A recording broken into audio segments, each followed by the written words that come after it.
सावित्री सब्जी लेने बाजार गई होती है कि तभी उसकी नजर मिनी स्कर्ट पहनकर बाइक पर जा रही एक लड़की पर जाती है, जिसकी पूरी टांगे दिखाई दे रही थी। ये देख सावित्री अपनी आंखें बंद करते हुए कहती है, छी छी, शर्मो हया तो जैसे बेची खाई है आजकल की लड़कियों ने। कैसे कैसे कपड़े पहनकर घूमती हैं। अरे इतने छोटे कपड़े तो हमारे जमाने में 5 साल की बच्चियां भी नहीं पहनती थी, जितनी अब 25 साल की पहनती हैं। बुड़बुड़ाते हुए सावित्री घर आती है, जहाँ वो टीवी पर सूर्य ग्रहण की खबर देखती है। क्या आज सूर्य ग्रहण है? ठीक है, तो जब तक ग्रहण है कोई भी खाना नहीं खाएगा। और तू बड़ी बहू, तू खाने में तुलसी के पत्ते डाल दे। सर पर घूंघट ओढ़े रेखा मुंडी हिलाती है। कुछ देर बाद सूर्य ग्रहण लग जाता है। तभी रेखा का पति ऑफिस से थका हारा घर आता है और फ्रिज में से ब्रेड जैम लगाकर खाने लगता है। ये देख सावित्री गुस्से में चिल्लाते हुए कहती है, हे राम, कर दिया ना अपशगुन। भला ग्रहण में कौन खाना खाता है? क्या माँ, अब भूख लग रही है तो कुछ खाओ भी ना क्या? ठीक है तो कह रहा है वो। अब ये सब पुराने विचारों को त्याग भी दो सावित्री। आप तो चुप ही रहिए। और तू बड़ी बहू, यहाँ खड़ी खड़ी मेरी शक्ल क्या देख रही है? तू इसे रोक नहीं सकती थी? माँ जी वो मैं। अब क्या बकरी की तरह मैं कर रही है? अपना पल्लू ठीक करिए, सर से खिसकना नहीं चाहिए। बहुएं जितनी मर्यादा में रहें उतनी ही अच्छी लगती हैं। अरे हम भी थे, जितना मर्जी काम करते थे, लेकिन मजाल है कि कभी घूंघट सर से सरका हो। 3-3 मटके पानी के कुएं से उठा कर लाना, भैंसों का, खेतों का सब काम देखना। कितना काम होता था हमारे जमाने में। लेकिन एक आजकल की बहुओं को तो आटा गूंथने से लेकर बर्तन धोने तक हर काम के लिए बस एक मशीन चाहिए। और छोटे छोटे कपड़े पहनकर इनसे किट्टी पार्टी करवा लो बस। लेकिन मेरे घर में ये सब नहीं चलेगा। मेरे घर में बहुएं हमेशा घूंघट में और साड़ी में ही रहेंगी। इसलिए ध्यान रहे, आगे से ये पल्ला खिसके ना तेरे सर से। जी माँ जी, ध्यान रखूंगी। ये है सावित्री देवी, जिसे मॉडर्न कपड़ों वाली लड़कियां बिल्कुल भी पसंद नहीं थी। सावित्री के 2 बेटे थे। बड़े बेटे की शादी हो चुकी थी। बड़ी बहू रेखा बिल्कुल अपनी सास के कहे पर चलती थी, लेकिन फिर भी सावित्री उससे कभी खुश नहीं रहती थी। वो उसके किसी न किसी काम में कमी निकाल ही देती थी।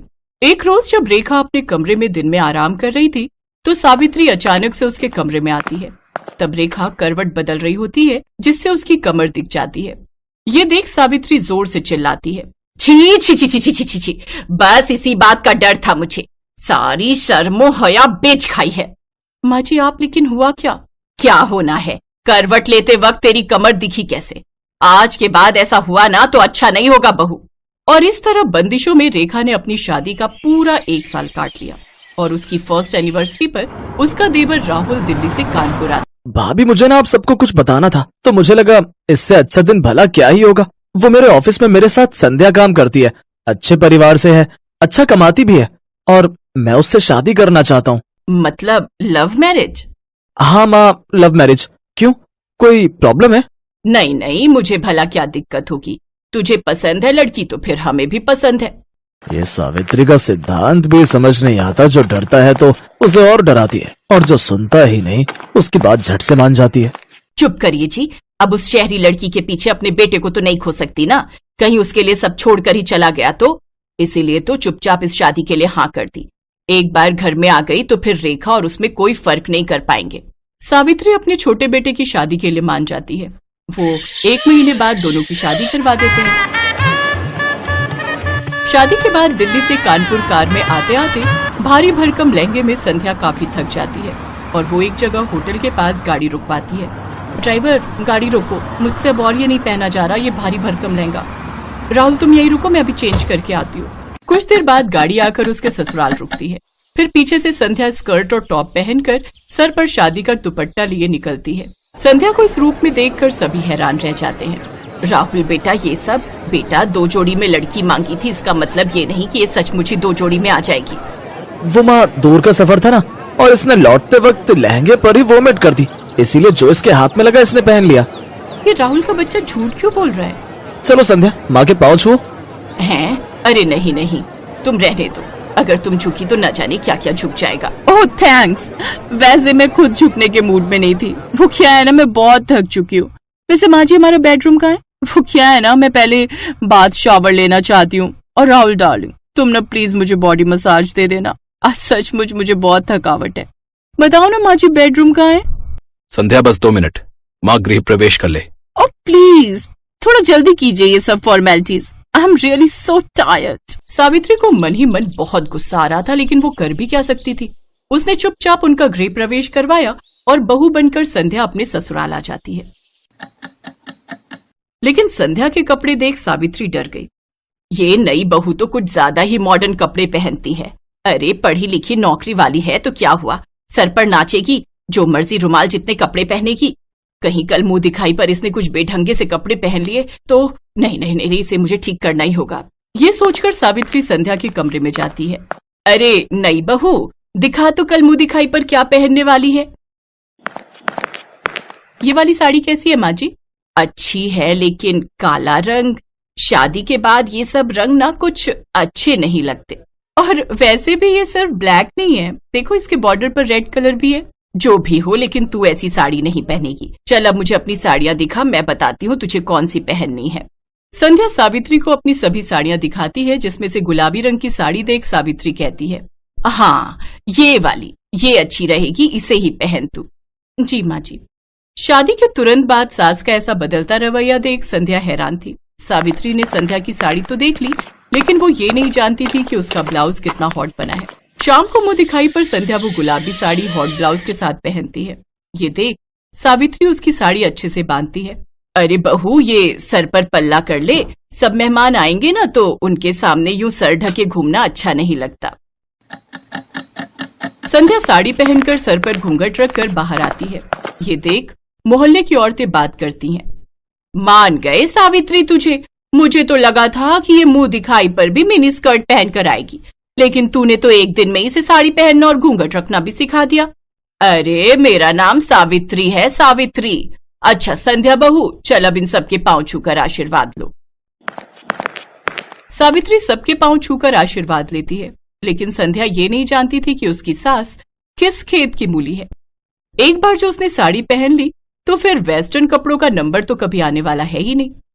अगले दिन उन सबको मंदिर जाना था, इसलिए रात को ही संध्या अपनी सास से जाकर पूछती है कि कल उसे क्या पहनना चाहिए। तुझे क्या पहनना है क्या नहीं ये सब तो बाद की बात है, लेकिन तू इस नाइट ड्रेस में बाहर कैसे आ गई? हमारे घर में ये सब नहीं चलता। लेकिन राहुल ने तो मुझसे कहा था कि मैं जो मर्जी पहन सकती हूँ। अरे उसे क्या पता इन सब के बारे में, रहा भी है वो इस घर में, बचपन से तो पहले पढ़ाई के लिए हॉस्टल में और फिर नौकरी के चक्कर में बाहर। तू उसकी बीवी है पर बहू मेरी है और इस घर में मेरी ही चलती है। संध्या उदास हो जाती है और वो अपने कमरे में चली जाती है। उसे उदास देख उसकी जेठानी भी उसके पीछे पीछे उसके कमरे में चली जाती है। उदास मत हो संध्या, इस घर का नाम ऐसे ही सावित्री निवास नहीं पड़ा है, यहाँ बस माँ जी की ही चलती है। उनसे पूछे बिना तो मैं खाना तक नहीं बना सकती, तो कपड़े तो दूर की बात है। अब कपड़े चेंज करके साड़ी पहन लो और किचन में आ जाओ। मुझे नहीं लगता अब वो तुम्हें कभी भी वेस्टर्न ड्रेसेस पहनने देंगी। ऐसे कैसे नहीं पहन सकती? अब तो बस हफ्ता भर में ये साड़ी पहनूंगी, उसके बाद बिल्कुल नहीं। एक हफ्ते बाद राहुल संध्या के साथ हनीमून ट्रिप प्लान करता है। सच में संध्या बहुत मजा आएगा, कश्मीर सच में बहुत खूबसूरत है। अच्छा अब तुम पैकिंग कर लो। संध्या अपनी पैकिंग कर लेती है। फिर जब ये बात सावित्री को पता चलती है तो वो संध्या के पास आती है। अच्छा, कश्मीर जाने की तैयारी हो रही है, दिखा तो तूने क्या क्या रखा है वहां पहनने के लिए। वो क्या है ना, ध्यान रखना पड़ता है, कहीं तूने छोटे छोटे कपड़े रख लिए और तुझे सर्दी लग गई तो। वो तो मैं समझ ही गई थी कि बिना मेरे कपड़े चेक किए आप मुझे जाने कहाँ देंगी। संध्या हनीमून के लिए चली जाती है, लेकिन वो वहां जाकर कुछ वेस्टर्न कपड़े खरीद लेती है और अपनी ढेर सारी फोटोज लेती है। लेकिन एक रोज उसकी सास वो फोटोज देख लेती है और वो संध्या पर खूब गुस्सा होती है।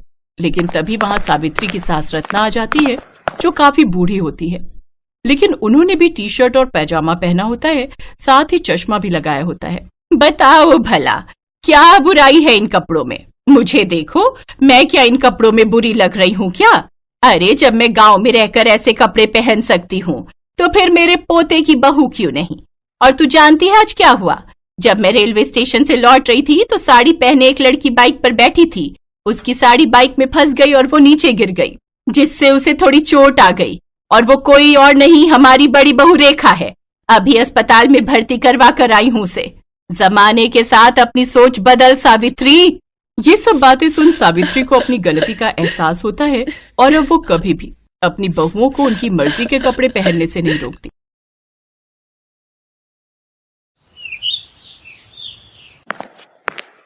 आज फिर इन दोनों बहनों ने इतनी पी ली कि इन्हें चलने तक का भी होश नहीं। गलती मेरी ही है। बिन माँ की बच्चियों को प्यार देने की चाह में इतना सर चढ़ा लिया कि इनके सही बुरे पर ध्यान ही नहीं दे पाया, और आज नौबत यहाँ तक आ गई है कि ये दोनों पूरी तरह बिगड़ चुकी हैं। अपनी दोनों जवान बेटियों की हरकतों को देखते हुए धनराज सेठ उनके लिए लड़के तलाशने शुरू कर देता है। फिर कुछ दिनों में उनकी शादी अपने बराबर के घराने में कर देता है, जहां उनकी सास राजरानी हाथों में आरती की थाली लिए उनका स्वागत करती है, जिसे देख सुनैना और मलाइका अपने घूंघट को हटाते हुए कहती हैं, ओफो सासू मॉम, अब ये सब तामझाम बंद भी करो। हम ससुराल आई हैं, कोई सरहद पर जंग लड़ने नहीं आई है जो आप ये सब ड्रामे कर रही हैं।